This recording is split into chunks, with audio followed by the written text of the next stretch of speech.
السلام علیکم ورحمۃ اللہ وبرکاتہ۔ الحمدللہ رب العالمین واشہد ان لا الہ الا اللہ وحدہ لا شریک لہ واشہد ان محمدًا عبدہ ورسولہ وبعد۔ معزز بھائیو، جیسا کہ آپ نے اعلان سنا کہ آج کا جو موضوع ہے وہ ہے لا الہ الا اللہ کی شروط۔ کلمہ توحید یہ جنت کی کنجی ہے، لیکن سلف کہا کرتے تھے کہ کنجیوں کے اندر دندان ہونا ضروری ہے، اگر دانت نہیں ہوگی کنجیوں میں تو دروازہ نہیں کھلے گا۔ آج دنیا ترقی کر چکی ہے، کنجی کے بغیر ڈیجیٹل کارڈ آ چکے ہیں، لیکن اس میں بھی بار کوڈ ہوتا ہے، نمبر ہوتا ہے، اس کے بغیر دروازہ نہیں کھلے گا۔ تو ایسے ہی صرف کلمہ پڑھ لینا یہ جنت میں جانے کے لیے کافی نہیں ہے، اور اس کے جو تقاضے ہیں ان کے تقاضوں پر عمل کرنا ضروری ہے۔ اس کی کیا شرطیں ہیں، کیا تقاضے ہیں، یہ شیخ محترم انشاءاللہ ہمارے سامنے اس موضوع پر گفتگو فرمائیں گے۔ وقت زیادہ نہیں ہے، اس لیے میں کچھ اور نہ کہتے ہوئے بڑے ادب اور احترام کے ساتھ شیخ سے گزارش کرتا ہوں کہ شیخ اپنی گفتگو کا آغاز فرمائیں، اور جو لا الہ الا اللہ کی شرطیں ہیں جن کا جاننا ہمارے لیے ضروری ہے اور اس کے مطابق ہمارا عمل ضروری ہے، وہ ہمیں ان تمام چیزوں سے آگاہ فرمائیں۔ اللہ تعالیٰ شیخ کے علم میں عمل میں برکت عطا فرمائے، اور اللہ رب العالمین ہم سب کو کلمے کے تقاضوں کے مطابق عمل کرنے کی توفیق دے، آمین۔ وجزاکم اللہ خیر، والسلام علیکم ورحمۃ اللہ وبرکاتہ۔ السلام علیکم، جزاک اللہ خیر۔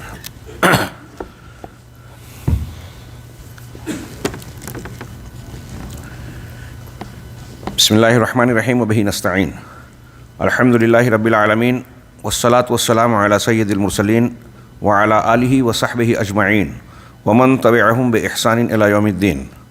اعوذ باللہ من الشیطان الرجیم، بسم اللہ الرحمن الرحیم۔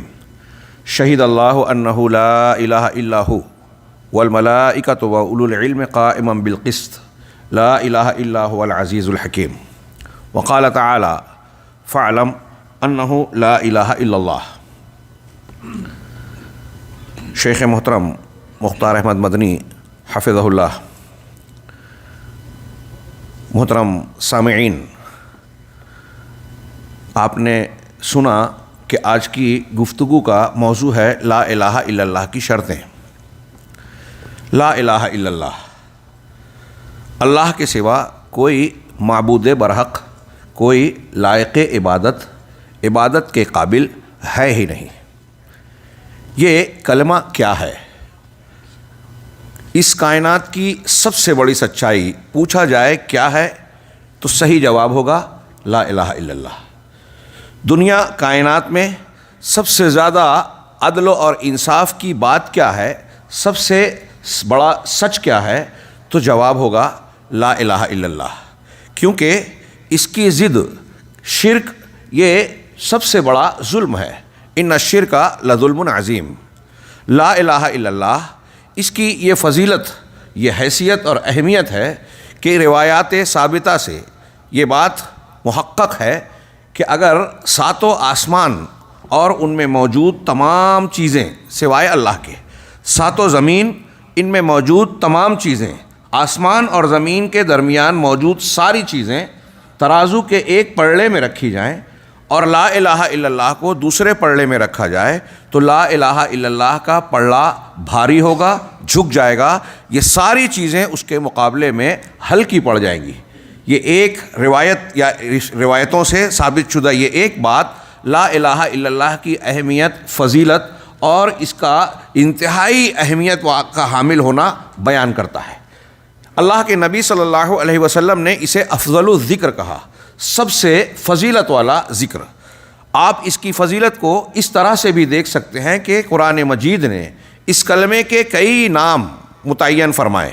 العروۃ الوثقیٰ، مضبوط دستہ، فمن یؤمن باللہ فمن یکفر بالطاغوت ویؤمن باللہ فقد استمسک بالعروۃ الوثقیٰ۔ اہل علم نے کہا کہ العروۃ الوثقیٰ لا الہ الا اللہ ہے، یہ احسن الحسنات ہے۔ پوری دنیا میں کائنات میں جتنی نیکیاں ہیں ان سب نیکیوں میں سب سے زیادہ اہم اور بڑی نیکی لا الہ الا اللہ توحید ہے۔ اسی کو ہم کلمہ توحید کہتے ہیں، یہی کلمۃ الاخلاص ہے، یہی سورہ ابراہیم کی آیت مبارکہ کے تحت شجرہ طیبہ ہے، مبارک درخت